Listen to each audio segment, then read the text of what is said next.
માળિયાહાટીના ગંગેચા ગામના ખેડૂતે તેમના પ્રામાણિકતા બતાવી છે।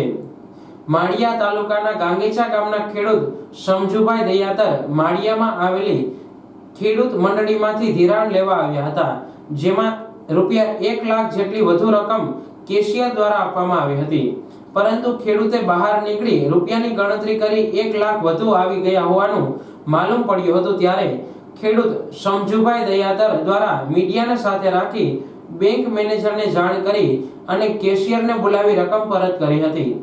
આમ નાના ગામડાના નાના ખેડૂતે પોતાની પ્રામાણિકતા દર્શાવી હતી। આપને જણાવી દઈએ કે મોટાભાગની કચેરીઓના કર્મચારીઓ અરજદારો સાથે સહાનુભૂતિ અને સહકારની ભાવનાથી કામગીરી નથી કરતા, ત્યારે આવા ગામડાના ખેડૂત દ્વારા પ્રામાણિકતા દર્શાવી ત્યારે સૌ કર્મચારીએ ઘડો લેવો જોઈએ કે અરજદારો સાથે સહકારની ભાવનાથી કામ કરવું જોઈએ। ગાંગેચા ગામનો ખેડૂત દયાતર સમજુભાઈ બેંકે મેં ધિરાણ લીધું 1,30,000નું, એમાં 1 લાખ મને વધારે આપી દીધો છે। મીડિયાવાળા અને મારે ઘરમાંથી બાપુ હેમંત બાપુ એ બધાને રૂબરૂમાં મેં કરેલા છે। અમે નાના ખેડૂતની તરીકેની અમે અમારી પ્રમાણિકતા અમે જાળવી।